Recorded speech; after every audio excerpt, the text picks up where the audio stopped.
Well, hello, everybody, and welcome back to another episode of Adult Child of Dysfunction. Today we have with us Cheryl Stelte. She's a spiritual coach, healer, and best-selling author. She helps mature women clear subconscious blocks, gain inner clarity, and step into authentic power. She is the founder of the Star of Divine Light Institute and Azarius Energy Healing. She brings over 30 years experience guiding women into deep healing, purpose, and lasting transformation. Ooh, that sounds good, doesn't it, Cheryl? Oh yeah. Oh yeah. It is good. It is good. That's what I'm saying. Like, that sounds good. So, welcome. Thank you. I'm thrilled to be here with you, Tammy. Yeah, I know. We had just a brief conversation, but I felt like I was like, oh, we're like kindred spirits. Like, we have so much of the same energy going on, and I absolutely adore you. So, um, And love likewise. this. Yes, love this. But you asked me to ask a question, and I love this because I've never really looked at the difference between what is happening now in healing and humans versus 50 or 100 years ago. Like, why is it different? Oh gosh. It's so different. You talk about dysfunction. 100 years ago, was the word dysfunction even used? What was healing back then?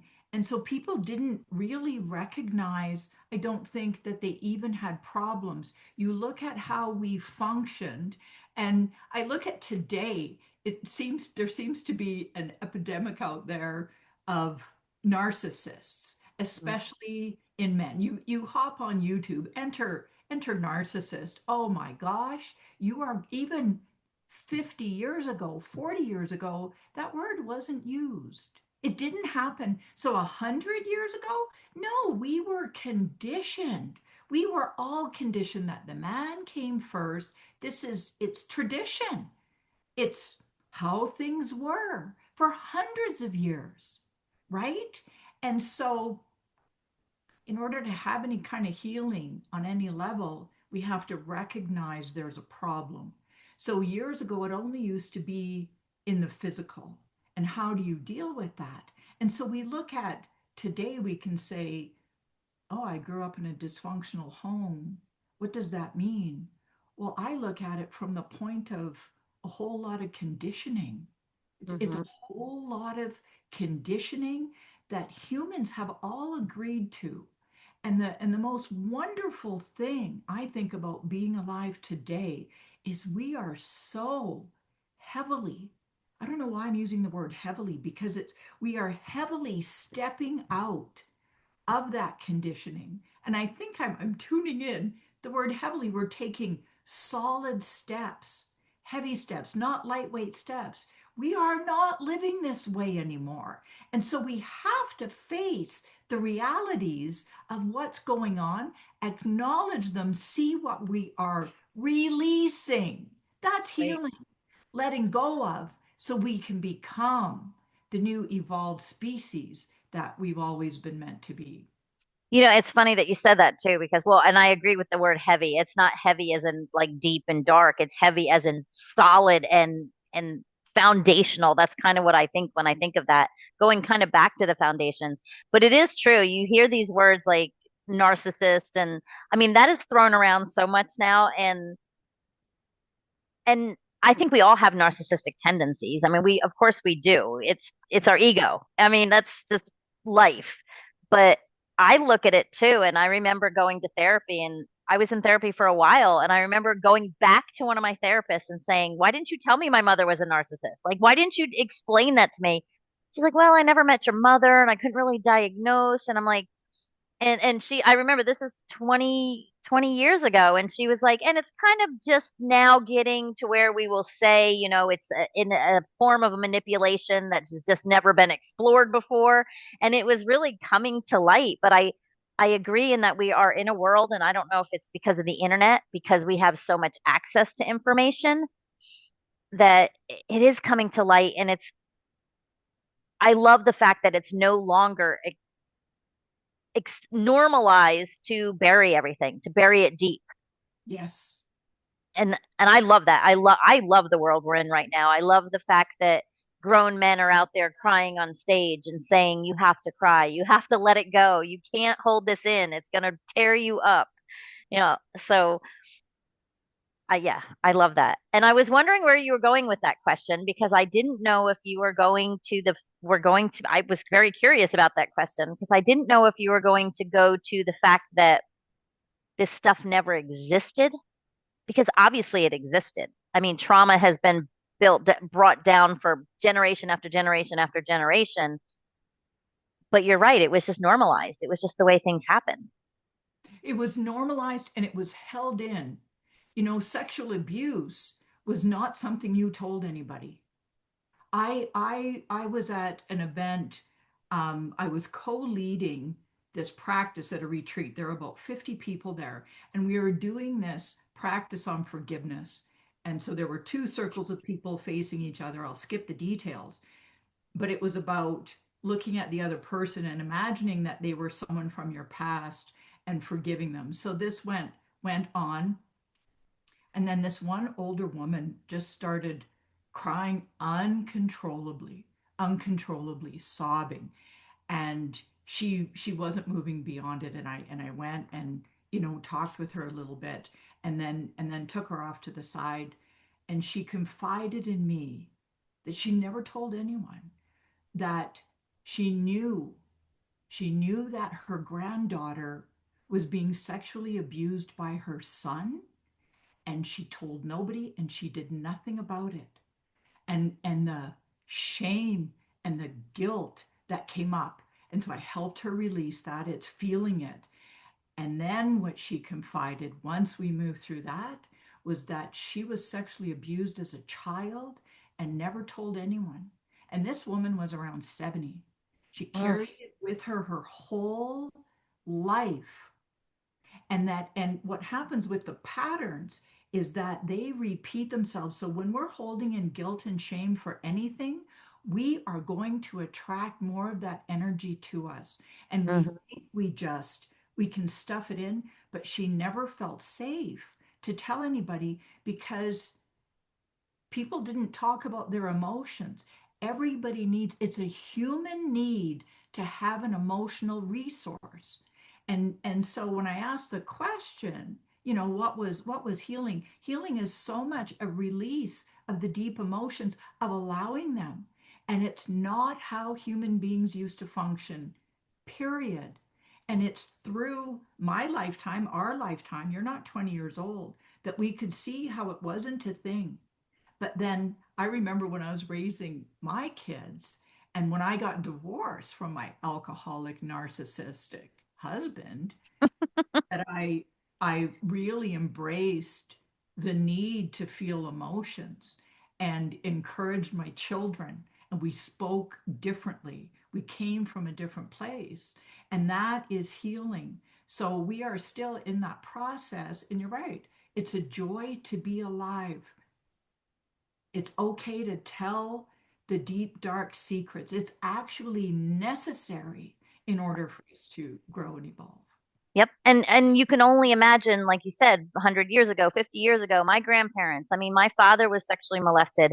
I didn't find out until way later, but of course that made sense as to why he had so much pent up anger, how, he was a drinker, he was this, he was that, and it just really let me, yeah, gave me such a level of empathy for him that it broke my heart that he could never tell anybody that he was a 13-year-old boy for 7 years being molested by an uncle. Like, how do you live with that and not? And now I'm just like, and I'll drop things like I dropped a comment in front of my mother-in-law the other day, and I thought she was going to fall on the floor. And I said something, and I said, well, because she said, oh, we all have trauma, but we just need to get over it. And I said, and then she was talking about forgiveness, and I know, and I was like, hmm. And then I said, there are some acts to me that are not forgivable, like you don't condone. Like there are some things, and I said, and forgiveness, I said that's a whole nother podcast episode actually. But I said to her, and I think I dropped the comment, and I said, well, I said, as a child, I had a right to be angry when my mother was pimping me out to her drug dealers. I thought she was going to fall on the floor. And she's like, you didn't tell. And literally, that was her thing. You didn't tell anybody, did you? What did people say? I don't give a rat's ass what people say now. You know what I mean? Like, but that was seven. She's 83 years old. And it was just, oh my gosh, the shame. And it almost was like I could see it on her face that the shame that her daughter-in-law would be talking about something like this. And I was like, wow, it's like that's crazy, But yeah, we didn't talk about those things. And what can I ask what your aha moment was where all of a sudden you were like, this is it. I'm not living like this. I'm not holding it in. I'm not being that person. Well, like many women, I was starting to see in my marriage how much our poor marriage was affecting our children. So, Mm, like many women who are with someone who's narcissistic, you have to face the fact that you're codependent. hmm Period. Period. Period. I started to learn about what codependency was. I didn't know what it was. I was young. We got married really young. We had children early on in the marriage. I mean, I was married a month before I turned 19. Oh Oh my wow. gosh. Yeah, It was you were so really young. conditioned that you just grow up and you get married and have children and you buy a house. And so I applied for the mortgage on our house when I was 17, living in Alberta, and you have to be 18 to borrow money. So yeah, we bought the house, got married, and then by the time I was 21, I was pregnant. But I started to see the impact on my children, and we had a blowout one night that was the real tipping point. And so I started to get professional help. I started to read self-help books, and then I thought, no, this is I knew for a number of years I would leave him, but I gained enough knowledge. I hmm gained enough knowledge to leave.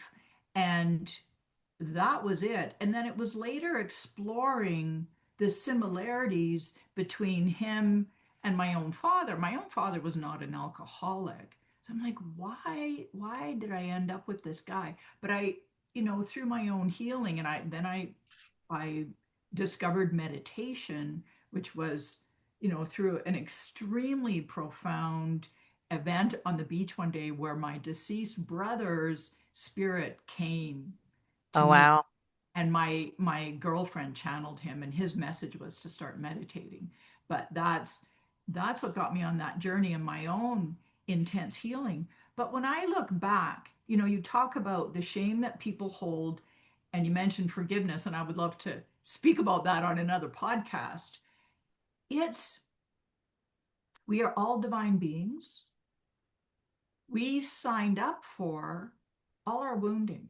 We signed up to learn our lessons. And it's about taking responsibility. That's a root chakra thing, and growing through it. So if we can see the other, what happens when we heal our own wounds, truly at the deepest level. And so many of my clients who've been in therapy for 40 years and done everything, they say, Cheryl, nobody goes as deep as you. I mean, we get the stuff at the core early on in life, as a toddler, as a baby, even in the womb, in utero. And what happens is when we heal ourselves fully, compassion for the other, for the perpetrator, naturally develops. hmm Naturally, we can see how wounded they were, and that they are a divine being as well, and they had to learn. They have to learn through that. So it's not about the forgiveness isn't something you do with your head. I, No.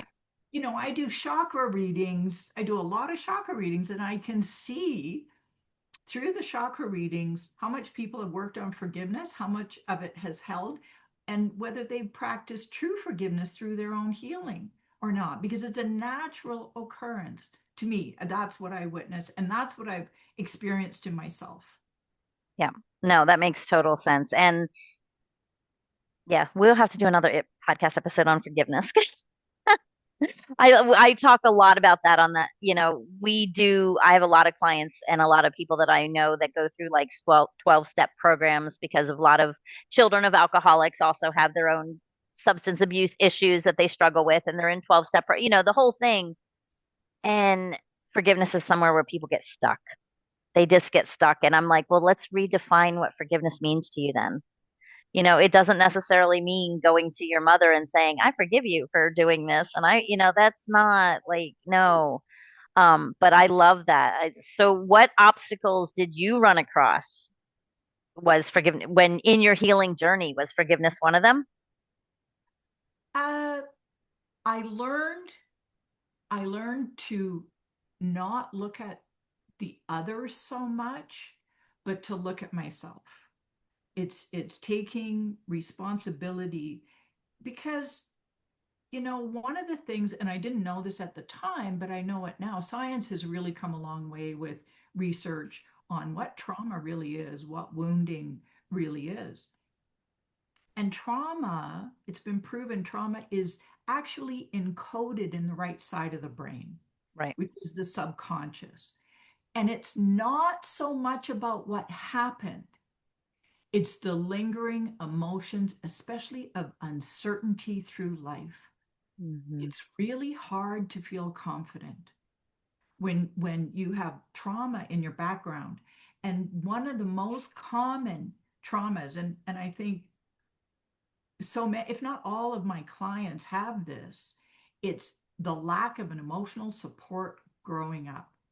When Hmm. we don't have an emotional support, it's considered trauma. It's the silent, hidden, ongoing trauma that for years, decades, even the best therapists, the best psychologists could not recognize, did not recognize. It is coming forward today, but that is trauma. Yeah. And so when we don't learn to express our emotions, we end up with a backlog, a huge backlog. So when I started on my healing journey, in answer to your question, it was about releasing all these repressed emotions. And then I felt better. And within time, I realized that as I released these repressed, you know, horrible emotions. I mean, I remember one particular healing meditation of just feeling utter disgust. And it just was making me sick. And I sobbed. And I used the full breath, and I'll talk about that, why I use the full breath. But I never figured out what that was, what it was about. I never knew. And it's not required. It is not necessary to remember everything. It's also been proven that trauma is stored in the right side of the brain through physical sensations and emotions, not through linear memories. Right. Linear memories are a left brain thing. When we have trauma, if we have any memories that are always fragmented, they're always fragmented. They're in pieces. So we may remember a piece. And when we don't remember anything, the healing is more broad. It covers more of the patterns. So it's not necessary. And it's more about the body holds things physically. So even during healings, I might feel pain. And same with Hmm. my clients, pressure, tension, a lot of discomfort, tightness, but it always moves. It moves pretty quickly. But it's really the deepest level is the emotions. And then underneath the emotions are the subconscious beliefs that were formed, Right. that we formed, not the perpetrator, Right. right? So how can you even think of forgiving them? You're responsible. So even as a 2-year-old, how does a 2-year-old have capacity to make logical sense of things? They don't have it. They are Mm-mm. confused. With all trauma, there's a sense of confusion. So they form these subconscious beliefs, which then can be released, and you discover more of who you truly are, and you discover what's true, and then you form new subconscious beliefs which reprograms your Right. subconscious. The brain's neuroplasticity is absolutely fascinating, what we Oh, can do today. absolutely resilient and so resilient. And I love that you said, and I'm going to rephrase, not rephrase, but I'm just going to repeat back because for the listeners, I think it's very important what you said, that you didn't remember the event that made you feel that way, but you were able to release that feeling because so many people, I think, really hinder their own progress because they're so afraid of being re traumatized or redigging stuff up or remembering. I know it was. a really look. I've had a recurring dream since I was 5 years old. And when I tell you it's a graphic dream, I don't even know how a 5 year old dreams something like this. But I am 57 and I will still have this dream maybe once a year. And I remember going to like a hypnotherapist and I'm like, and they were like, well, you should go to a psychotherapist. You should like, let's get to the bottom of this. And I remember, and it wasn't until just like maybe 6 years ago, someone said to me, we can get rid of that, the feeling, the emotions, everything without you having to try to figure out what exactly happened that caused that recurring dream. Because that I think was my biggest fear. I didn't want to relive whatever it was. I didn't want to know, honestly. But I was because it had to have been so horrific to have a 5 year old have this dream, if that makes sense. Absolutely, absolutely. And you definitely do not have to relive anything. There may be pieces, but we don't focus on what happened. The left brain is going to want to make sense of it, but Right. we don't have to focus on what happened. And the actual release, we want to make sure there's two ways to do it, and one will re-traumatize you. If you just get caught up in the tears and the pain and all that, you can re-traumatize yourself. So what I use with all my clients and what I teach is to use a long, full breath, Okay. because you want to stay in the subconscious. And we'll talk about the long, full breath. And there's where the deepest release happens, so that it's gone. You will never, ever experience whatever it was in that way again. So Done. talk more about it. Go ahead. Okay. What happens when we breathe fully with the lower abdomen? And I invite you, everybody listening, and Tammy, put your hand on your lower abdomen with your thumb at the level of your navel. And you want to breathe with a long inhale to the count of 6 or 8 seconds. Let your belly expand. And then you exhale using your abdominal muscles So and it's a squeeze your push. belly until you expel all the air. Again, 6 or 8 seconds. So, what does this do? It changes your brain function. So, when we're sitting here, we're breathing with the back part of the brainstem, the medulla oblongata. As soon as we change the breath to conscious breathing using our abdominal muscles, that breathing shifts in the brain to the frontal lobal brain. And what it does, it frees up the back of the brain, the medulla oblongata, so we can start to access the subconscious. So Mm. when you start to heal yourself, I'll just go into my 3 steps. Is that okay? Yeah, no, no, absolutely. This Because this is, is fascinating because no one has ever told me why. I know, the explanation I've gotten from pretty much everybody, even breath practitioners, was that when you breathe in through your belly, well, that your rib cage doesn't expand. That's the explanation, the only explanation I've gotten. So you want to breathe through your belly because you can actually physically make like you can see your belly coming out, but when you breathe into like your lungs, your rib cage doesn't expand, so you can't get a full breath. That's the only explanation I've ever had given to me. oh, the other thing that happens when we breathe in the chest, you will always notice, well, you won't feel it when you're being traumatized, you hold your breath. People Yeah. stop breathing and they hold the breath in the chest.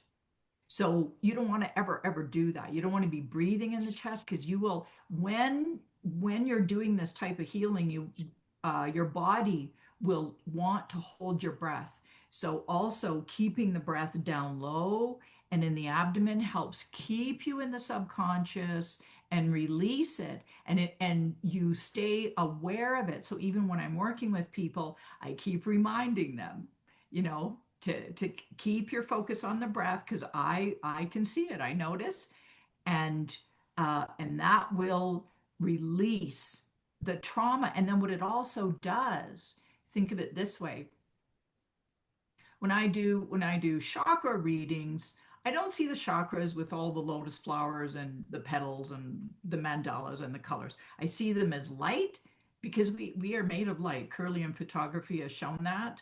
And then I see the black spots. Those are where the blocks are, and I can tell you what everything is all about and where it is. And so it's extremely in depth, a chakra reading. People are always blown away with how complex it is and how much information they get, because I look at the top, the bottom, the middle, the sides, and uh, and everything has, different meanings.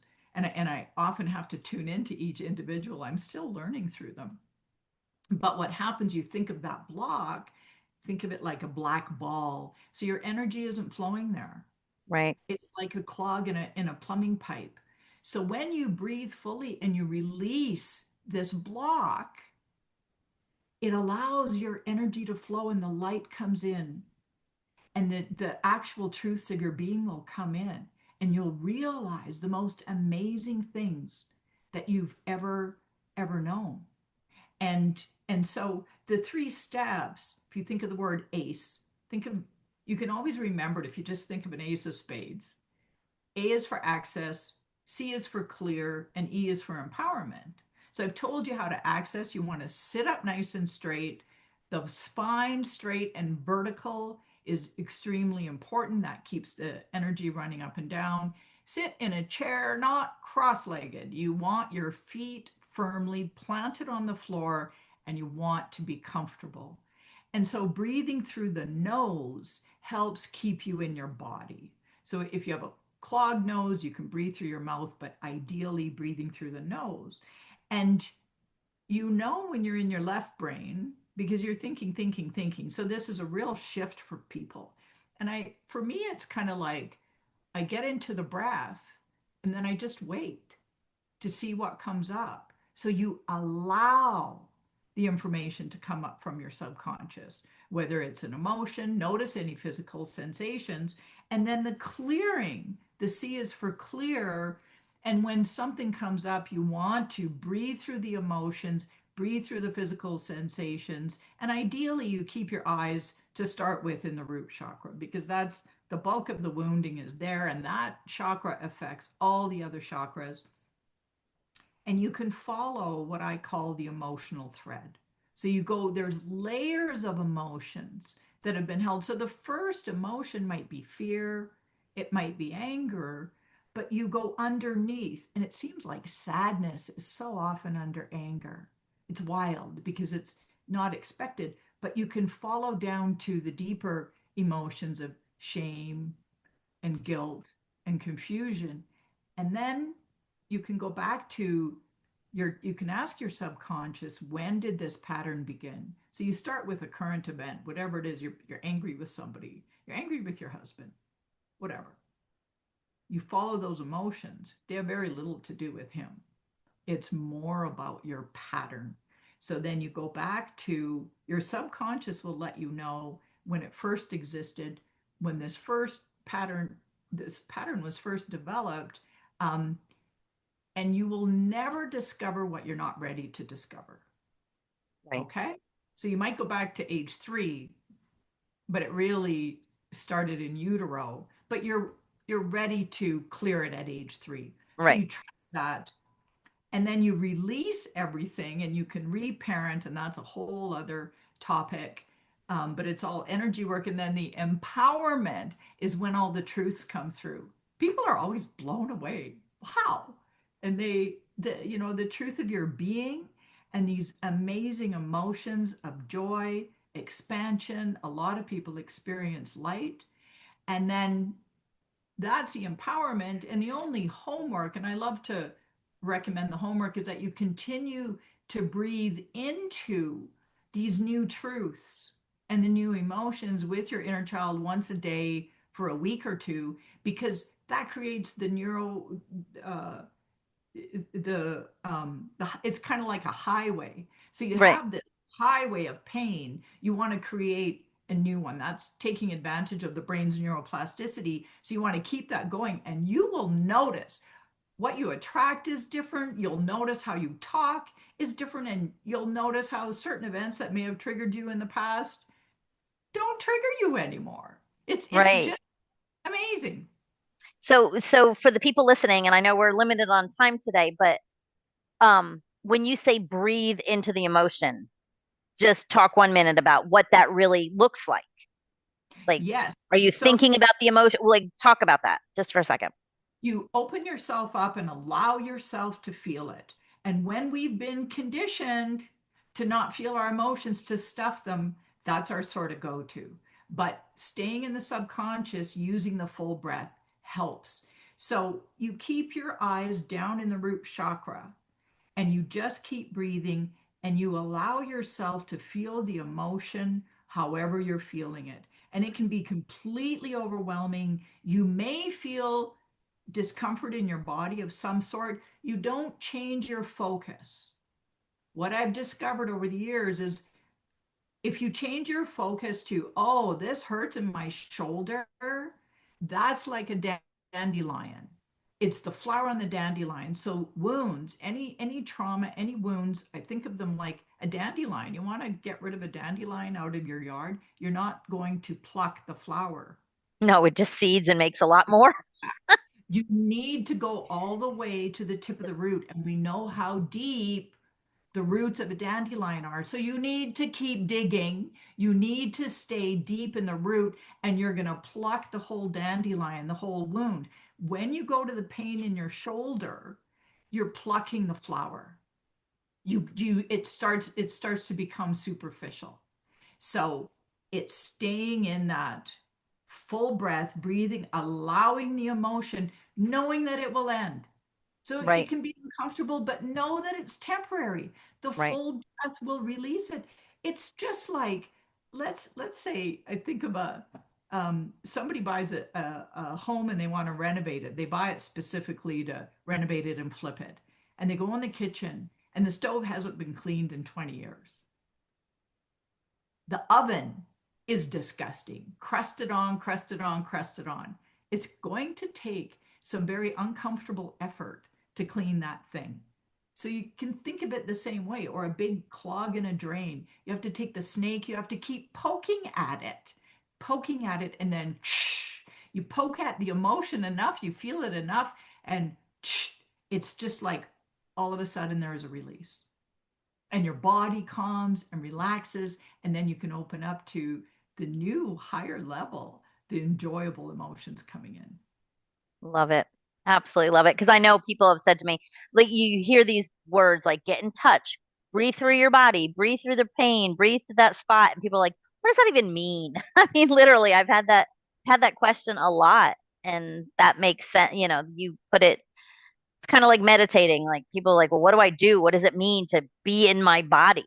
And those are terms that again, we hear all this. We're on TikTok, we're on Instagram, we're watching all these coaches say, be in your body and feel it.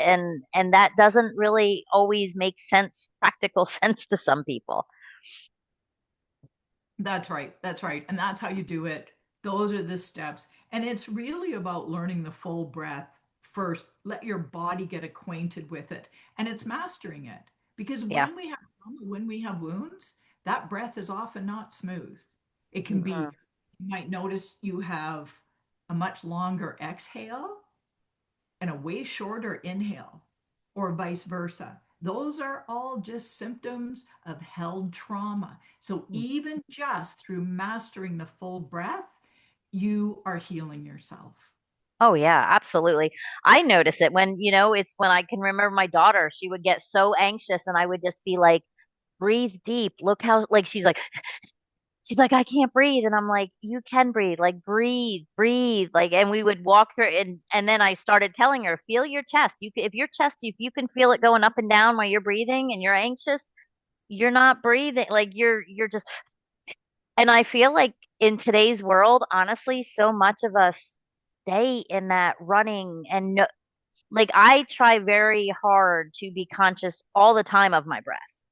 Like, so that because by nature, you're running around, you're jumping in the car, you're doing this, you're doing that. It's very easy to get into that kind of panting, like, and it's just two or three deep breaths can change your whole nervous system, literally.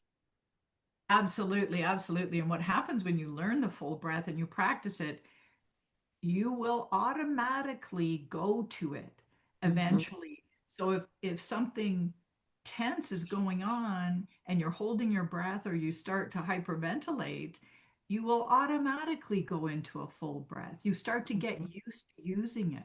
So I Yeah, love it it's on it. Yes, it's absolutely one of the best pieces of advice I learned a long time ago. I'm just more intrigued that no one ever explained really what was happening when I did that with my brain. And I mean, it kind of made sense to me. I mean, when you say it, it makes way more sense, but it's almost like I could feel it going on.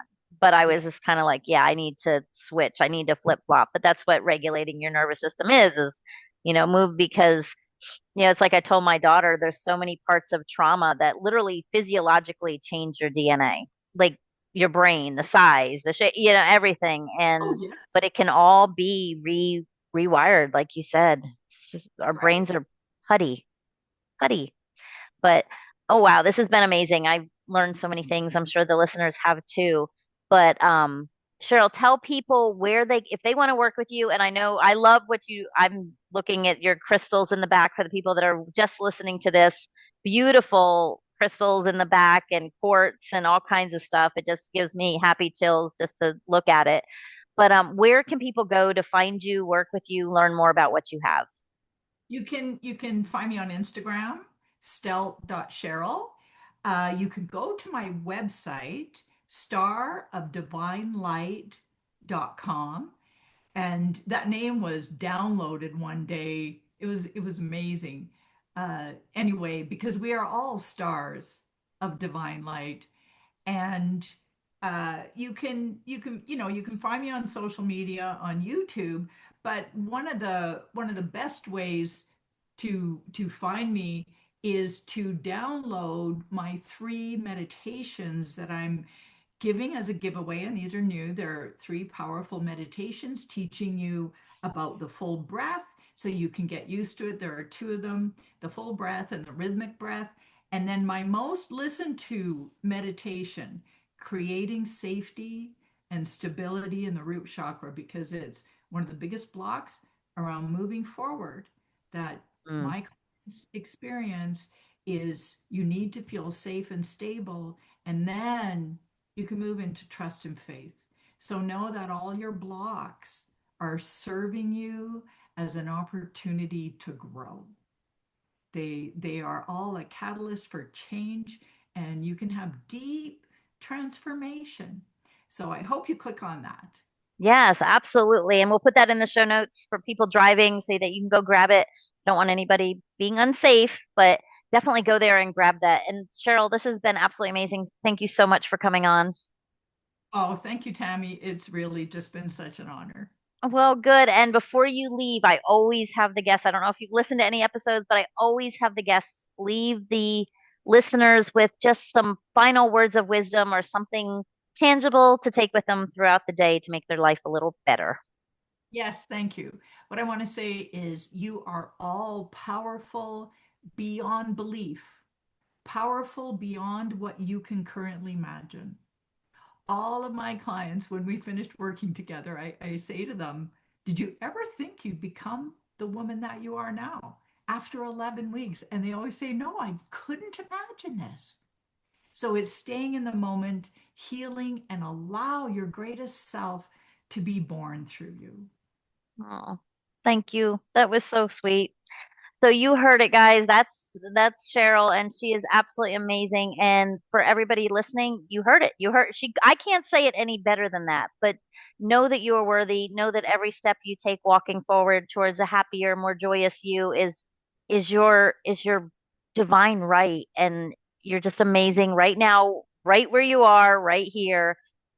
But there's better out there for you, so much better, and you deserve it. So thank you, and you all have a blessed week, and we will see you back. Bye.